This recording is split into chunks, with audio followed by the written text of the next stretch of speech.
and he keeps right on a change, for the better or the worse, searching for a shrine he's never found, never knowing if believing is a blessing or a curse, or if the going up was worth the coming down. He's a poet and he's a picker, he's a prophet, he's a pusher, he's a pilgrim and a preacher, and the problem when he's stoned, he's a walking contradiction, partly truth and partly fiction, taking every wrong direction on his lonely way back home. Alrighty, we are back, my friends. All prophecy fulfilled. Lesson number 28, I believe, of my series, Gentiles, Christianity's Best Kept Secret. Man, it's been a while. What, 2-3 months, something like that? I even had a few of you get a hold of me and say, dude, where'd you go? We're waiting for this next lesson that you promised. And so I appreciate that, all three of you. Man, I tell you what, look, if you've been on my channel for any length of time, you know that, man, when it hits summertime, that is just my crazy, crazy busy time. I get so loaded with work, I just don't have time. You know what? This is more or less a check-in, and I don't know when I'm going to get back to you. I just don't have time to cobble together the kind of lessons I like to do. And if I don't have time to do it, I don't want to put out junk. So this is more or less unscripted. It's going to be a little rough around the edges. I apologize. But I wanted to check in. And I did want to kind of summarize where I'm at, because if you remember, last lesson, I promised that I would look at this one final argument or question, depending on how it's put to me, that basically has been reoccurring throughout this entire series. And it goes something like this. People will say, look, Ryan, if foreigners or strangers or aliens or pilgrims or even Gentiles, or however you want to put it, if they could participate or if they could join or become members of Israel or of that old covenant, or that covenant community, if they could be a part of that covenant, well, then it stands to reason they could be a part of the new covenant. So as with the first or the old, so too with the new. So it stands to reason we can be a part of that new covenant. And I promised that I would deal with that. So that's kind of what I wanted to deal with, and I'm going to, but here's the problem. I opened up a whole can of worms because I've got like flipping 40 pages of notes on this. I just haven't been able to organize them. I haven't had time to do that in such a way as to present some lessons. But part of the problem is I've got so much information here. It's going to take 3, 4, 5 lessons, and I wanted to bring this whole series in about 30 lessons. So I don't know what I'm going to do. So here's what I'm going to do, I think, for today. I'm just going to give you a brief summary, a 10, 15-minute summary, kind of what I've discovered. Now, whether or not I want to put that into a 5-lesson form and kind of demonstrate that, well, we'll see. I don't know what I'm going to have time for. But I just kind of wanted to check in since I had a moment here today. So here's what I did. In order to prepare for these lessons that I'm going to prepare, here's what I've done thus far. I really have done due diligence on this particular subject. I really have.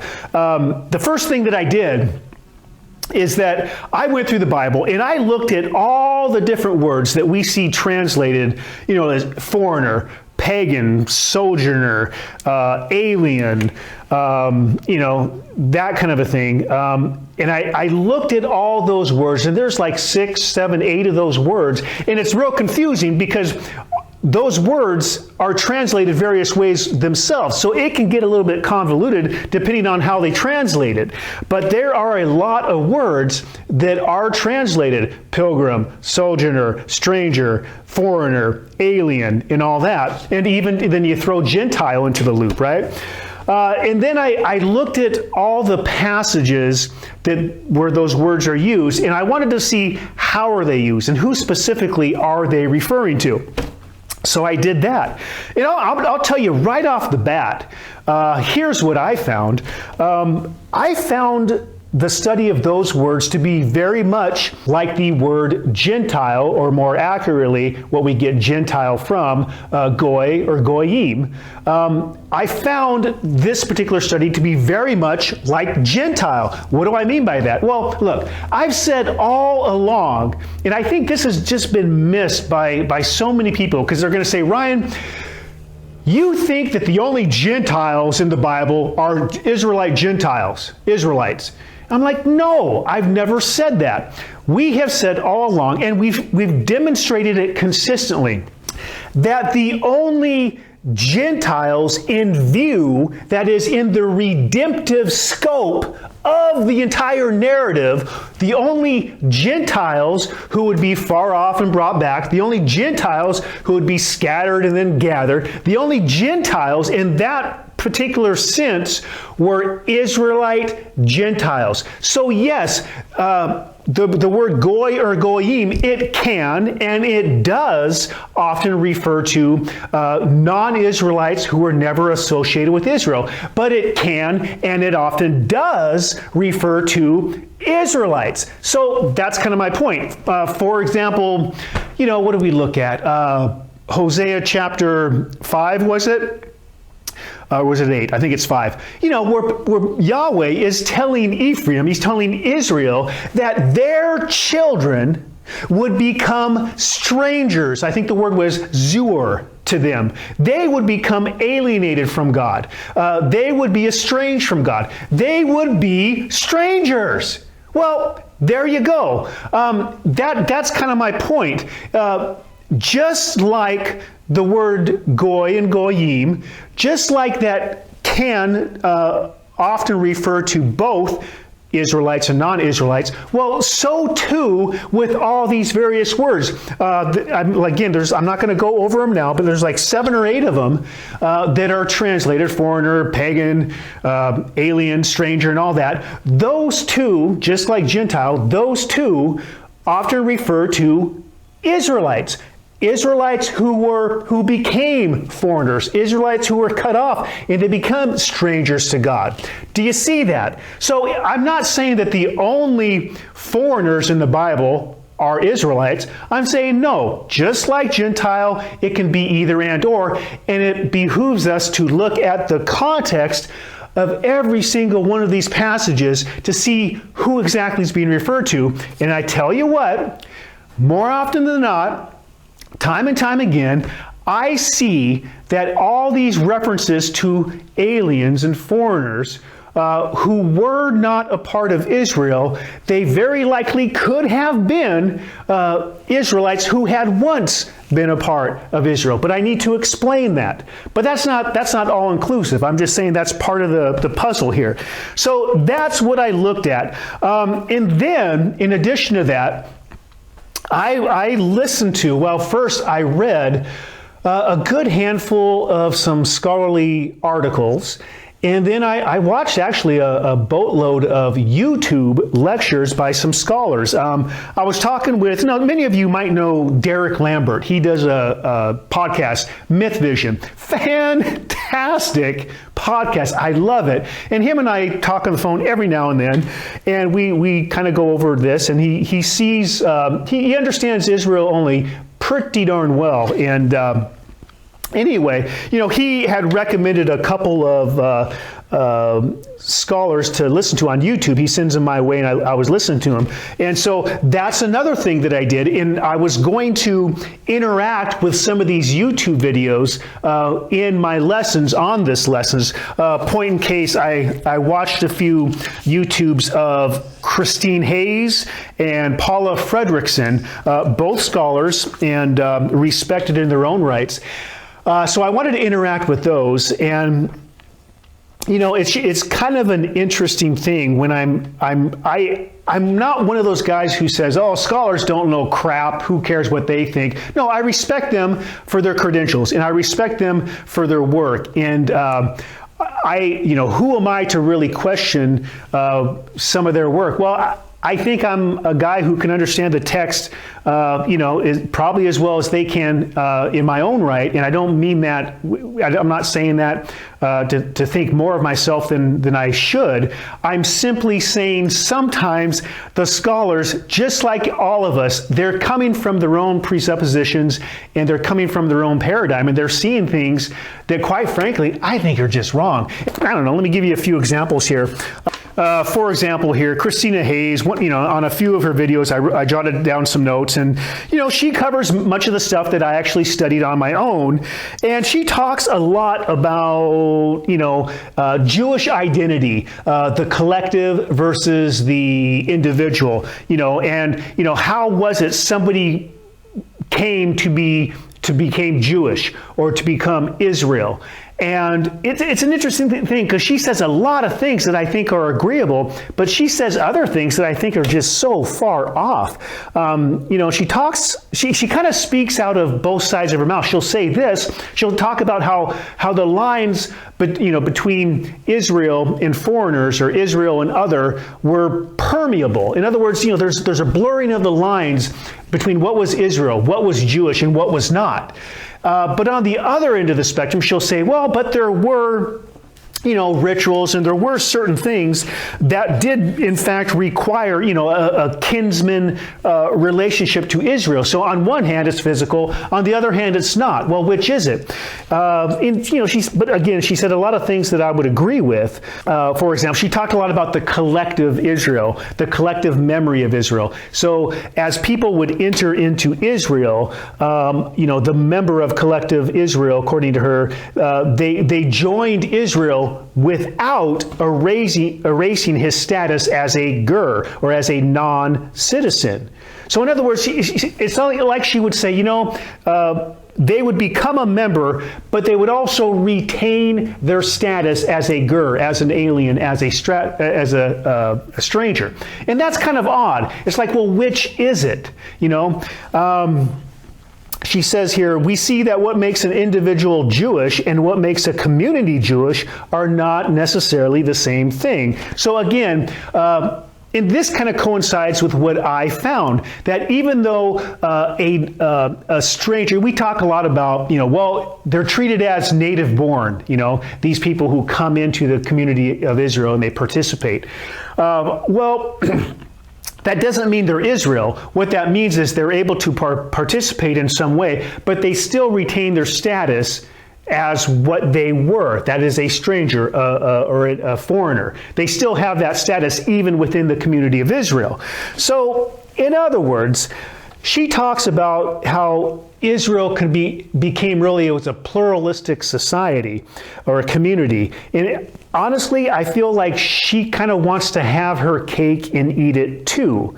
So, and I don't seem, I don't know, I'm not trying to discredit her, but I feel like some of these scholars like Hayes and Fredrickson, they just don't see the big contextual picture of what's actually in the scriptures.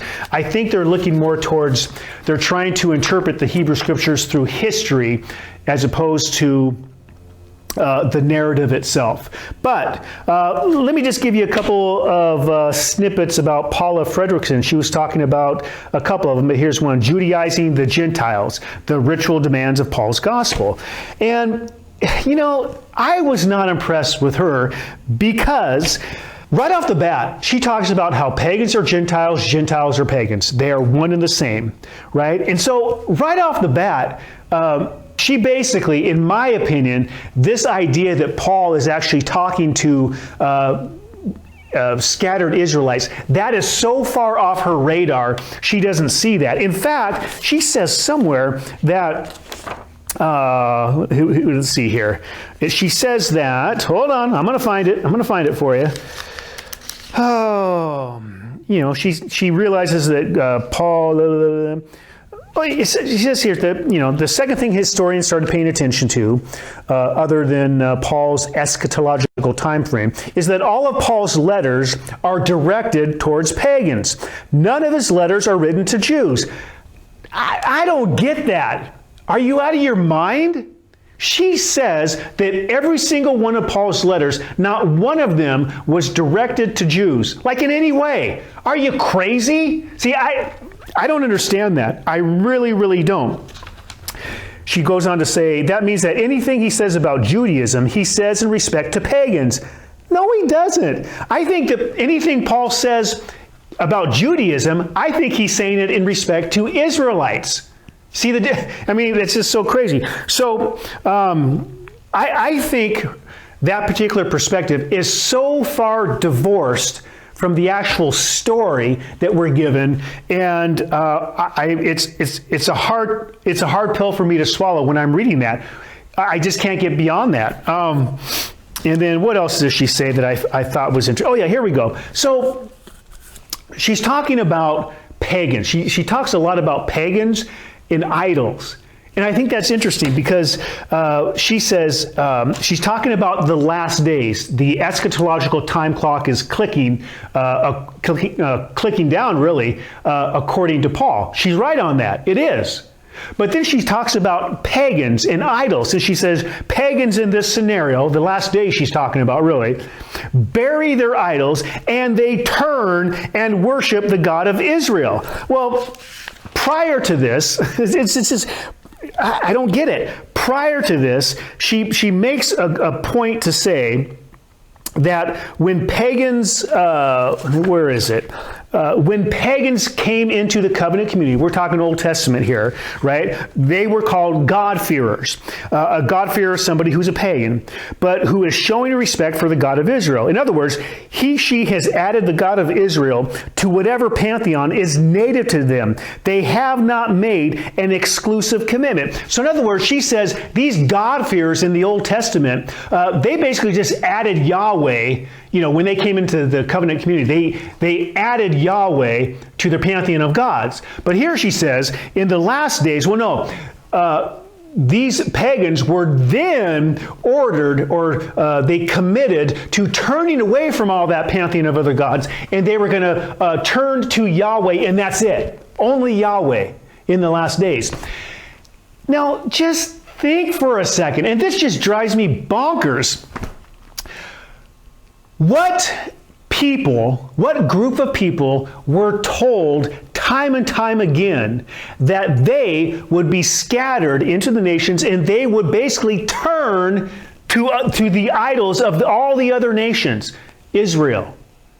What people were said that in the last days, which Paul is talking about here, what people would be invited back to Yahweh and to turn from all those idols, all their idols. That was Israel, right? And it's almost, it blows my mind how she doesn't see this big contextual story that's been laid out from the beginning. The pagans, I'm using quotes here, that were turning away from idols were Israelites. That's the story. And this is so far off her radar, I don't get it. I really don't get it. So as much as I respect these scholars, is kind of what I'm saying is, I just feel like this big picture story of Israel, the trajectory of their story, as I like to say, it's off their radar. And they're not seeing it. And I don't get it. So, okay, so in any case, what else am I going to talk about? I know this is kind of random and this is kind of scattered. I'm just trying to get through a few things here. So, so back to that main argument, that main claim that a lot of people want me to address. If foreigners could join the old covenant, well then so too, you and me today, right? Right off the bat, if we just stop and we just think about a few things, we might come to realize right off the bat that is not a sound, solid, or even a consistent or logical argument. Well, why is that? Well, you see, we tend to insert words, I'll say American words, or modern words that we use into the text. We tend to say stuff like, if Israel could join, well, what does that mean? Is that in the Bible? Or if Israel could become a member, well, what's a member mean? or if they could enter into that covenant. So we use these words and we think we know what it means, but we really don't. We're just kind of being general about it. And that's kind of part of that's the first issue right there, is that what do those really mean and where are they in the Old Testament? And you're going to find that they're really not there. So that's the first problem. So right off the bat, we have that issue. Tell me what it means to join. Tell me what it means to enter. Tell me what it means to become a member. Tell me what it means to participate. And so here's the other problem, this big picture problem that we just need to stop and slow down and think about. Very often, what we see as examples of Israel making provisions for foreigners, provisions for a pagan, provisions for Gentiles. What we see as provisions for foreigners, or if, in some way they're acquiescing, is that a word? If in some way they acquiesce to the foreigner, they provide something for the foreigner. Like some sort of participation, right? We tend to attribute this as foreigners becoming Israel. No. And we tend to think, well, that must mean that, they're now brethren, they're Israelites. No, never. As I mentioned before, the term brethren, that's a term for Israelites. And very often, the brethren and the foreigner within Israel are distinguishable. And so we tend to forget that. You do not ever become an Israelite. And only to Israelites pertained the promises. The promises came to Israel through Isaac. It was that specific line. It's the 12 tribes. So I guess what I'm saying is, participation, or even, residing with the alien who resides, and he's treated as a native born, he's still an alien. And even the scholars that I mentioned, they both agree with that. They still retain their status as an alien. But there was always a distinction. They were still an alien within Israel, and that's kind of what I found time and time again. So to be treated as native born, that doesn't really mean a whole lot other than it's describing how they were treated. In any case, what else have I got for you? So and so getting back to aliens and foreigners and their inclusion, or their coming into the covenant. Again, I remember I was having a conversation with Derek on the phone, Derek Lambert, and I think we were talking about Ezekiel 47, and which is interesting because I actually covered this at the last two lessons. We talked about Ezekiel 47, and that had to do with Revelation 22, the river of life, how that river kind of meandered out throughout into the nations, right? And it's, these were healing rivers in Revelation 22. Well, that's what Ezekiel chapter 47 is. And I remember when you get to the latter part, I don't have my Bible, doggone it. When you get to the latter part of Ezekiel 47, you see these foreigners, and again, I can't even remember which specific Hebrew word is being used there, but you see these foreigners basically being gathered by this river. Right? By this healing river. So you've got this thing trickling out, then it becomes a river and it goes out and it's healing the nations. It's gathering the nations. Now, those particular foreigners, they came into the 12 tribes, and it mentions something about how they were allotted an inheritance. Well, right there's strangers, there's foreigners, there's pagans, quote unquote, receiving an inheritance. Well, there you go. Well, if that's the case for the old, that's the case for the new. And I remember Derek asked me, he said, okay, so Ryan, what does that sound like? And I never really answered him because we talked about 1,800 different things. But the implication is that sounds like, to us here now today, that sounds like a non-Israelite basically becoming an Israelite and receiving the inheritance, right? That's what it sounds like. Stop for a second. Why does it sound like that? It only sounds like that because we have this presuppositional bent towards taking foreigner, stranger, alien, and assuming that that was somebody outside of Israel, like you and me today, somebody totally not associated with Israel. I'm like, wait a minute.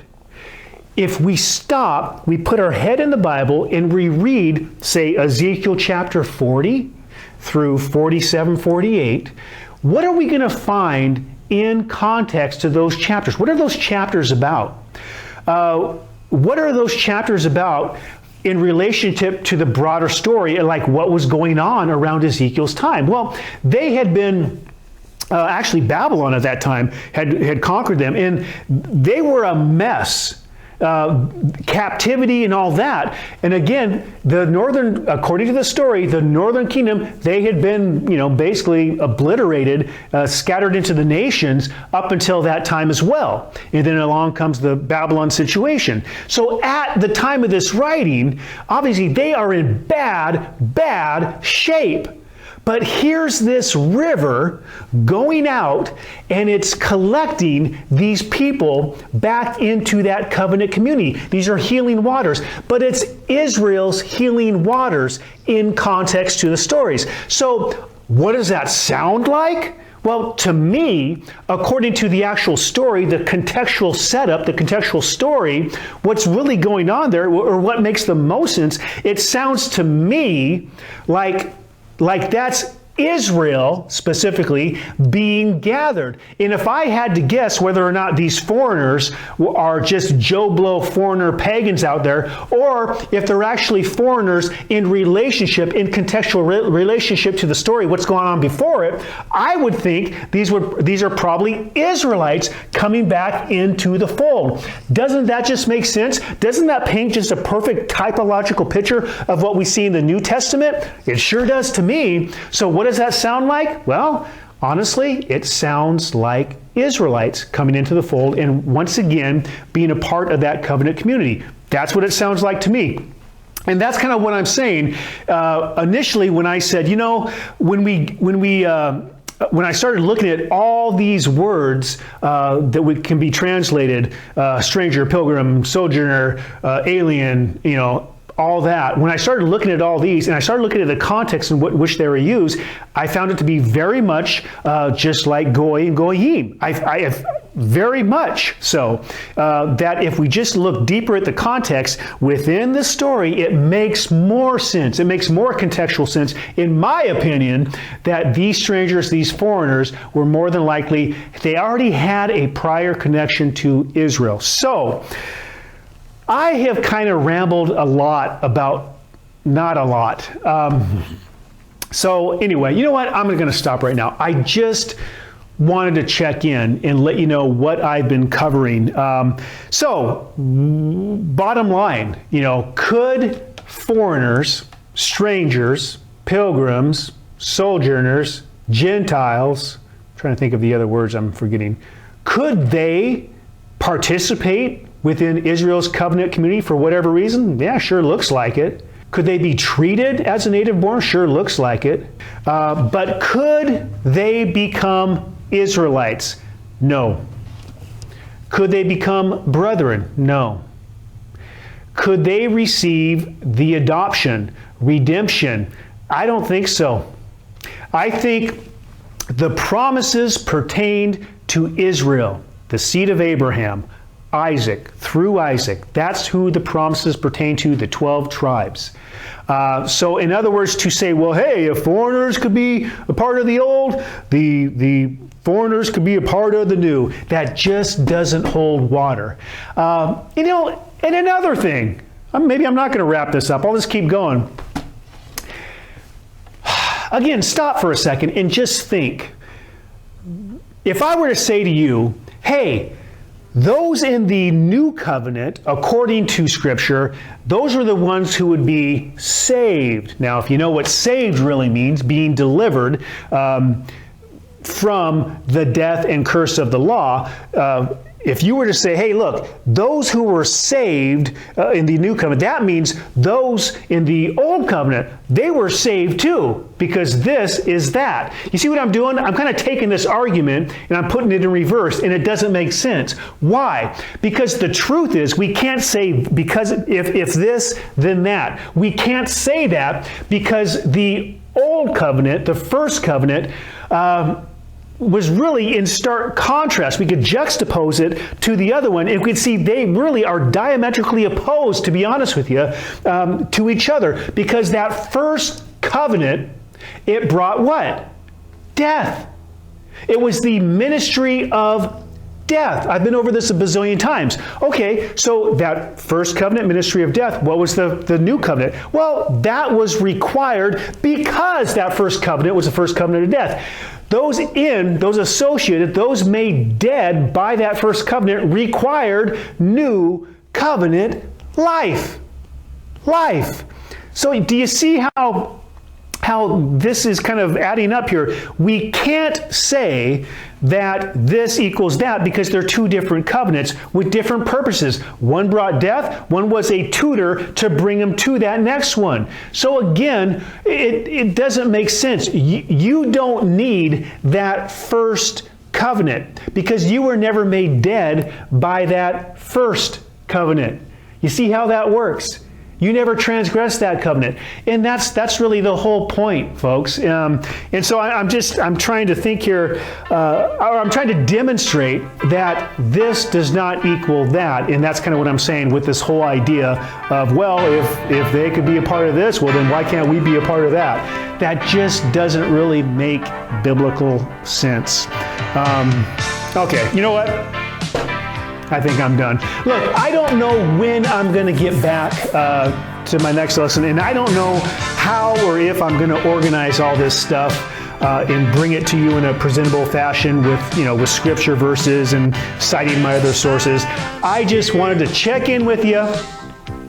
Say, hey, thanks for tuning in. I apologize that I just don't have as much time as I want. I don't know when I'll get back to you. It's going to be a busy, busy summer for me, and we'll see about that. So in any case, thanks for tuning in, and we will see you next round, whenever the next round is. So thanks again, guys. Appreciate it, and we'll talk to you soon or later. Adios.